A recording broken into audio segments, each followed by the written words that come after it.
Good morning, my friends. Happy Monday. Hope everybody had an amazing weekend. I wanted to try something a little bit new. I found this new software that allows me to record and then kind of edit things quickly. So if there's a bunch of dead air because I'm switching between articles, I can sort of just clip that out really quickly. And so I want to try this, having a little bit of a conversation in the mornings, talking about the headlines and what the topics are for the day, because this is something that I'm already doing anyways. I wake up in the mornings and I have this morning routine that I go through before I kind of get going on the day. One of the things that I like to do is see what stories are percolating out there so that I can start thinking about them for content later. And since I now have an ability to record right here where I'm living now I can do some stuff in the morning. And so I thought I'd try this out. Let me know what you think about it, but we'll just take a look at some of the things that I like to look at when I get started with my day. This, of course, is the Joe Biden schedule. I like to see what the president's up to because a lot of the news is set by the administration. They do things and then everybody responds to it, of course. And so we like to see what they're doing in the mornings. A very light weekend for Joe Biden over the weekend, as is usually the case. And, I know people say, well, he's the president, Rob. And so, he deserves a break too, like everybody else. And I don't think that's usually the situation for the presidents. They're kind of always on the go. But Joe Biden, every single weekend, it seems like, goes out to Delaware. So on Friday, he left. I think this was on Saturday he left. They arrived in Delaware. They went to Arlington to Delaware Saturday. Sunday, no public events, out of town pool call time. And then they're back, it sounds like, today. So let's see what happens this morning. We've got Joe Biden gets up back to the White House at 9:50 a.m., gets a briefing at 10, right after he lands. Then he meets with Narendra Modi of India to further deepen ties between our governments. Now, there was something that Vientikis told us about yesterday. I think the Pakistan prime minister is on his way out. We talked about that in the member update that I posted last night. We've got a press briefing from Jen Psaki, so that's going to be at 1 p.m. We'll see what she's talking about. I like to cover Jen because, it's just fun to listen to Jen and, I don't know, just to kind of, needle her from time to time. And we know that there are several people here who watch the channel who have, a special little place in their heart for Jen. So we like to cover Jen, but oftentimes she's commenting about and talking about things that are not relevant to the stories we're covering. So we'll see what she has to say about it. We have some other stuff going on throughout the day. Now, last week, I talked about this case, actually yesterday and over the weekend, I posted several videos about this case, the Tazadeh, I've been calling him Tazzy, and the other guy, Ali Haider. Now, this case is hot and spicy, and I think this is going to be a very interesting one to follow. We're going to cover it pretty intensely, I believe, presuming it doesn't turn out to be, much ado about nothing, but I don't think that it is. Here you can see we covered most of these motions on the channel. We talked about the notice of appearance on some of the attorneys. To catch you up, if you're not familiar with this one, this is the Department of Homeland Security fake agents. These two guys, for about 2 years, were living in a Washington, D.C. apartment. I think it's called Crossings Apartments, or it's like it's a living place. I don't know if you can buy them like condos or whatever, but these guys were living there. A lot of other Secret Service agents, Homeland Security people, sort of intelligence people live in this building in DC. They all kind of hang out there. And they were infiltrating this building. Sounds like they got access to basically the whole building. And so, the speculation being that if they have access to everybody's Wi-Fi, they can, monitor the comings and goings, the communications. Many of these people, Secret Service agents, were people representing and protecting the White House and Jill Biden and things like that. So, pretty big story. Last week on Friday, there was a detention hearing and the judge was sort of really concerned about keeping these guys in custody. The prosecutor said, we got to make sure they don't get released. And the judge said, well, we don't, you got to give me more than this. We talked about the supplemental motion that was filed asking for, the judge to hold them indefinitely. There was a temporary detention order that was entered to hold them from Friday to Monday. And then they are going to reconvene with their detention hearing this afternoon. So I think it's at about 3:30, probably going to be in DC time. So, maybe I'll be able to cover that one today, but there, I think the judge is going to keep them in custody. If you missed those videos, I did 2 of them on this story. We're going to cover this one probably. It's going to be very, very intense over the next probably a couple of weeks, and then things will slow down a little bit. But yeah, wild story. So we'll cover that one certainly. couple other websites I like to take a look at are places like the Citizen Free Press, sort of a nice alternative to Drudge Report. The other one that I like a lot is Rantingly, which is also sort of, hey, they're covering the story here from the DHSers. So let's see what some of the headlines are. Polls, Biden hits record low approval. So that's obviously going to be the case. Oh yeah, Breitbart here. Let's see what they've got. Joe Biden, record low approval. Crime, 39% approve. And this is, the crime thing is really kind of an interesting thing because, Joe Biden's responsible for basically our justice system as it stands. I've been very critical of him for a long time. I've said that he's the godfather of the current crime system, the criminal justice system, and it's not, particularly ideal. I think people on all sides are unhappy about it. And Joe Biden caused it. Democrats caused it. They started all this stuff back in the 1980s, 1990s with the war on crime. Republicans kind of commandeered that. And now they are all sort of reversing track on it. So nobody's happy about that. But I know that's sort of an issue that's home to a lot of people. I think that you're seeing it in some cities, like you're seeing it in areas that are more liberal, right? We're seeing these crime waves take place. California, out there in Washington, you see them in New York City, Chicago, right? People are getting shot all the time. A lot of that crime, I think, is showing up. My point here is that it's showing up in areas where it's sort of typically Democratic strongholds. So maybe the parties are seeing different realities. The Republicans in the red states, the people who were never, defund the police people, well, maybe they're not experiencing the same difficulties that some other people are elsewhere.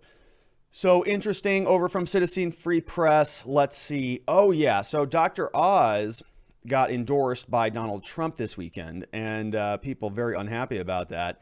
And I saw an interesting article over from Hot Air, actually, saying that, what this is probably a result of Melania. Yeah, so I saw this one. Let's see if it's still here. Here it is from Karen Townsend. Says, why did Trump endorse Dr. Oz? One person's support may hold the answer. Two front runners. Let's see here. Why did he choose Dr. Oz? The answer might be here. Melania Trump is a big fan of Dr. Oz, encouraged her husband to endorse him. Don't underestimate Melania's influence here. Trump often refers to her as her top advisor. This article came over from NBC, says, the First Lady has let the president know that she likes Dr. Oz, and that matters. This isn't about what Melania wants. There are a lot of Melanias out there, a lot of women in whose living room Dr. Oz has been for a decade. Very personal relationship with Dr. Oz. And so, I don't really know much about Dr. Oz, to be honest. I don't think I've ever watched a video of his prior to him running. And now I've sort of watched several videos of his, some of them obviously showing him as sort of a recent convert to some of the conservative Republican-ish, Trump-ish policy ideologies. And a lot of people are sort of, irritated about that. And I think that's largely what you're seeing right now is going to be this realignment.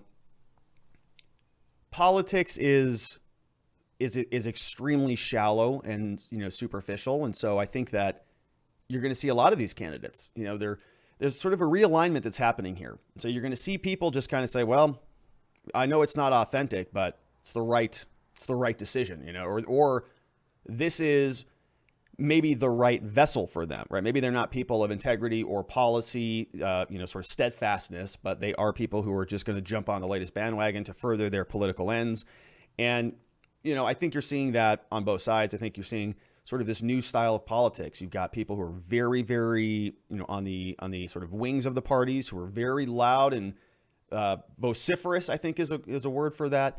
And they are sort of aggressive in their messaging. I think you're going to see more of that because it's effective. It builds social media campaigns. It builds, war chest of campaign donations.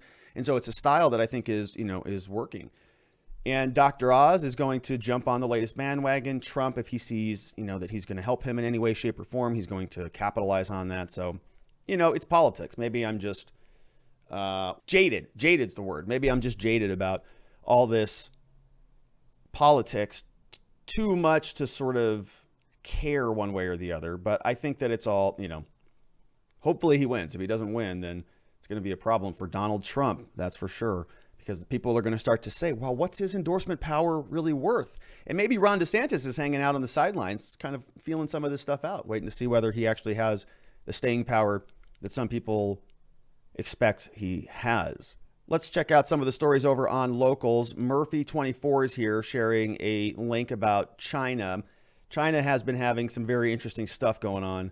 Not going to play this one, but you can go check that out on YouTube if you want to check this one out. Let's see what the title is here. Inside China's Zero Camp, you can see introducing some of these people.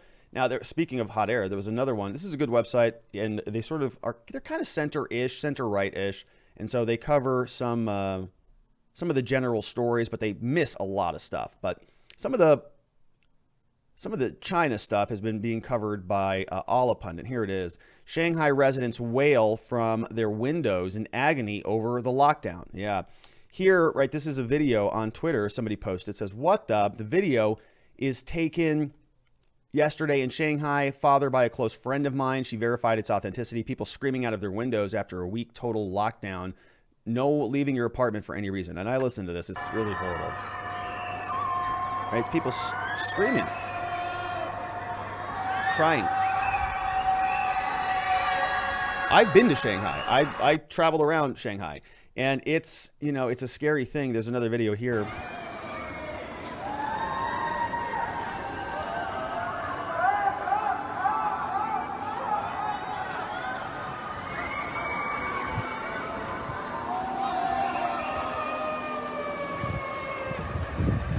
So, you know, just the idea of what totalitarianism looks like. We have another video here, more food riots. This one, they're just beating somebody, so that's nice, yeah. COVID's not going to kill this guy, but the medical team will, so that's great. We've got here, you know, lockdown conditions. This is what it looks like. Very, very unsanitary, I'm sure. But COVID, because of COVID, we got to solve COVID everywhere. Here, let's see.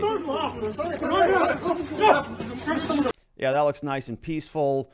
So it's, you know, it's China, and it's about what you'd expect from a totalitarian dictatorship. Scary as hell. I'm sure that if, you know, we didn't have some of our protections here, that people would have absolutely loved to have seen this here.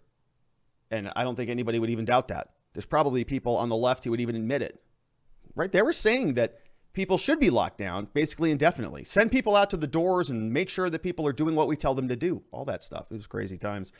And China, it's just warming up over there. So that was over from Locals.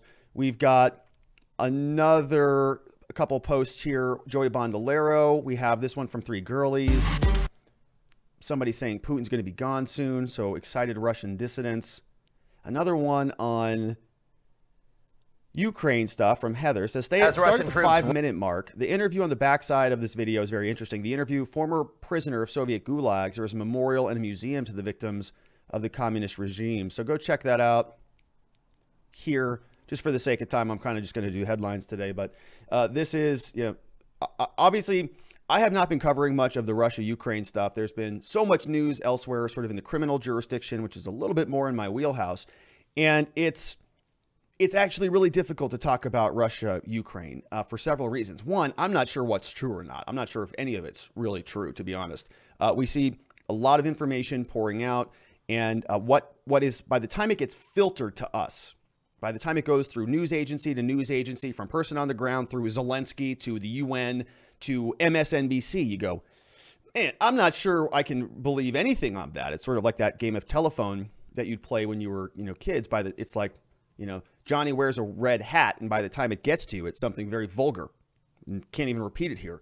But, you know, you understand that's kind of happening. So I've just kind of chosen to stick to some of the more domestic stuff, let the foreign war continue on, unless the U.S., you know, unless things heat up a little bit more. But I also saw somewhere else, here's something interesting I saw, speaking about Ukraine. So Ukraine as a search term on Google Trends, it's dying back down. People are sort of losing interest in this topic in general, which is interesting because I think that, is it still mandatory to have the Ukraine flag on your profile picture? I mean, once, you know, if that's still mandatory, why are people losing interest? I'm not sure. But here you can see, yeah, a big spike when it was all going on, and now it's sort of falling back to earth. People are just sort of losing interest in it because I think people are, you know, most people I think are kind of tired of endless war, just war all the time. I know I am. So another interesting one from Three Girlies, going through the body slap. You know who's been doing a good job covering this one is The Quartering. He's been covering. He's got a huge channel, 1.2 million subs, I think, and he's been just going deep on it. And it's been kind of fun to watch. You know, I'm not a typical Hollywood type of person, obviously, but I do know criminal law, and I do know that, in my opinion, Will Smith should have been arrested. You know, basically on site. Anybody else would have been arrested on site. In any other situation, you know, if you walk into your coworker's office and slap him in the face because you didn't like what happened, right? You'd be arrested immediately.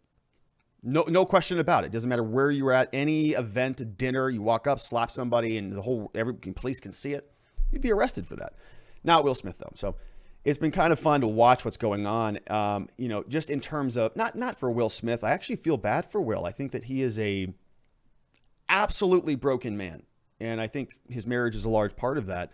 But I'm more talking about the reaction from Hollywood, right? These people have no idea what to do. They're like, should we take it away? Should we ban him? Let's ban him. Well, he resigned. Oh, shoot. Well, what can we do now? And it's been this just kind of this difficulty around and around we go. So that's been fun to watch. We've got, yesterday, if you missed this one, we did some headlines over on Local, so go check that out. And so we've got some other comments that we can jump to over on YouTube. Let's see what we've got. We've got Daniel DeFries was responding to the fake agents story, says the Biden Secret Service infiltrated by the fake DHS agents is the title of that video. Says the government, through the use of its myriad agencies and perhaps with corporations and the mainstream media, is more focused on monitoring and enslaving the American people than anything. Stuff like this is to be expected. Yeah, and what was so surprising to me about this is sort of how many agents were involved in kind of connecting with these people, and no red flags were raised until the Postal Service gentleman actually started digging into it. Gail Rosenthal says, Rob, names ending in Zadeh are generally Persian. Zadeh, also Zayda, is Persian patronymic suffix meaning descendant or born of, used in names mainly in Iran and Azerbaijan. Beginning name is Taher, end is Zadeh. Tazi is your nickname for him. Ali is obvious. Is Tazi your nickname for him? Yes, it is. Yeah, because it's it's a big long, it's got multiple syllables. Taher Zadeh is a 4-syllable word to say all the time, right? Taher Zadeh is kind of a big one. So I just say Tazi and Ali, boom, boom, boom, and I can get through it. Ali's obviously a follower of Islam. I'm sure this is nothing you don't already know, but these guys definitely look like recruits, spies from Iran. So I didn't know any of that, honestly, Gail, about the names. That's very interesting. Yeah, so Tazi is just something I just created because I got tired of saying the name, to be honest. This is kind of a hard one to title because there's two names. They're sort of long and kind of difficult to remember, like Ghislaine Maxwell or Jeffrey Epstein or Derek Chauvin or, any of those, like, we can just sort of remember what those are. But to say both of these names, do I call it fake DHS agents? What do I call it? I don't know. So fake agents is what I've been going with. But yeah, Tazi and Ali, I think, just for ease of speaking. We have Bull Gator Team says, yes, Nelly and Bruce are married. Yeah, and I learned that on the Trump suing everyone video. There are two people, Nelly and Bruce Orr. I didn't know that they were married. Now I do. Thank you, Bull Gator. We have Kevlar says, should make the 51 show the evidence they had that the laptop was not real. Where's proof for their statements? That's on the Hunter Biden laptop into Congress story.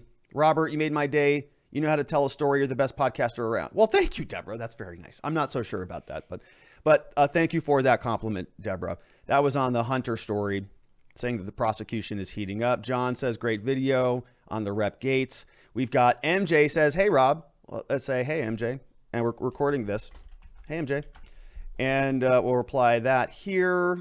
Make sure we get some of these, making sure that we're connecting with people. We have, this one is a special club and you are not in it. Yeah, Will Smith. Yeah, speaking of Will Smith, right? Anybody else would have been charged. Not Will. We have no notice, no law. Where are the fair and impartial justices or judges? Void ab initio. This is from the ATF, the secret ATF under fire story. This was the one where they have these things called FRTs, which are sort of rapid fire triggers. And if you install one, it can make you capable of firing your weapon a lot more quickly. And of course, the ATF doesn't like that. They don't like when you approve things or do things that are not within their wheelhouse. And they made the decision to sort of have these internal rules where they would go and regulate these things without providing notice to anybody. That's a big problem because we all need to know what the rules are before people prosecute us, right? It's unfair if somebody can just show up and say, well, you're breaking the law. You say, well, what law? Well, we just passed it. Well, I didn't know about it. Too bad. You got to have due process. You have to have notice before these things will or should be effective. And ATF didn't do that. Ronnie Coles here says, I'm not going to read that one, Ronnie, but yeah, interesting. We have here says, wonder if she's part of the Masons. Here, Blinken confirms that Russia committing war crimes. Does Putin care? I wonder, I can't recall who was in that video that you might be talking about. Another one from J.A. LaRue. ID 2020 is helpful from Bullgator team. Part of the plan by Bill Gates and the team to control and exercise power.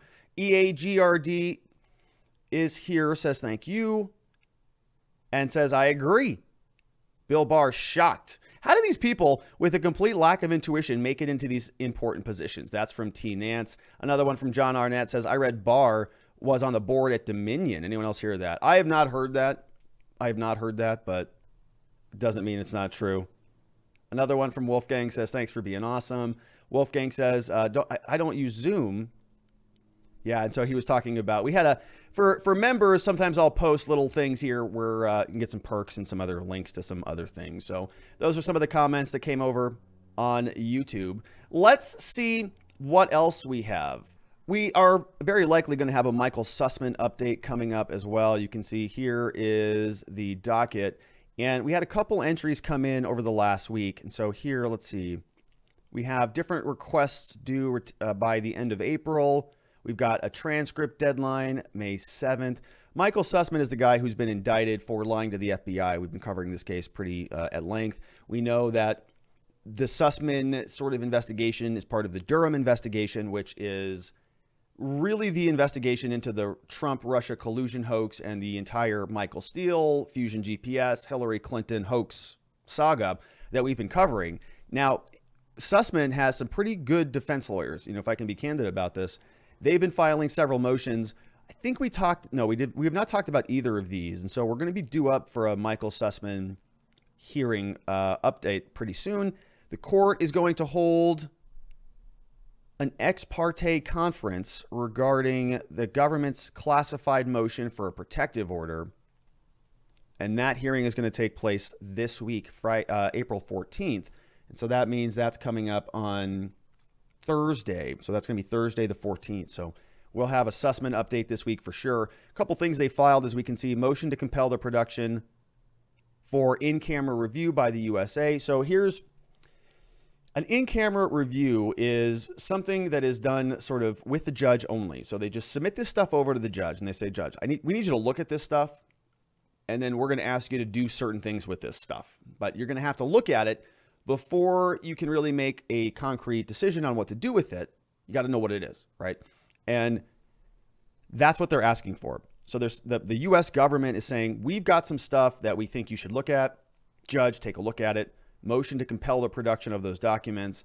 And then the defense here is filing a motion to exclude the government's proposed witness testimony by Michael Sussman. So they're trying to now, the defense is trying to keep a certain expert witness from coming in to testify. So we'll go through those two motions a little bit more in detail, probably later on in the week.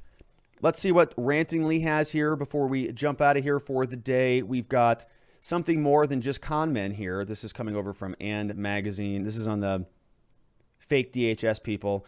And so I'm not sure that anybody has much more information than what we've gotten out of the court documents. I mean, we went through this. This is the affidavit in support of the complaint. We already read that.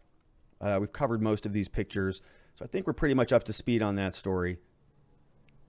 So we've got Jen Psaki's got a press conference today. We've got several cases that have had some recent activity on them. Let's take a look here. This is Sussman. We have some other ones. Danchenko. Let's see if he has anything coming up this week. Danchenko, of course, somebody else. He's got a hearing scheduled for, nope. So we've got May, June. So his case is slowing down. Sussman, Rhodes, Guffrey, Mosby's had a ton of activity. Mosby is the woman, the prosecutor out of Baltimore, I believe. And so a lot of activity on this case. Now, you know, this one I'm sort of less interested in,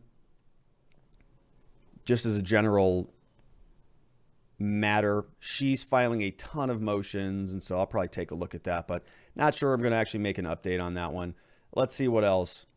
Yeah, so we'll have to see what else is out there, what else comes up in the news today. But if you have any thoughts on other videos you'd like to see or other stuff that maybe you think we should cover either today or this week, please let me know down in the comments, tag me somewhere, and I'll be sure to take a look at that. Otherwise, let me know what you think of this format. Should I do more of these? Do you like kind of these little casual headline conversations? They're something that I'm sort of doing anyways. You know, I'm looking through the news, and so I thought we could talk about some of these things, and we could have some more dialogue with the comments and the stories that you're sharing, because I miss a lot of stuff. So let me know what you think. Hope you enjoyed it. Have a great week, my friends, and I'll see you on the next one. Bye-bye.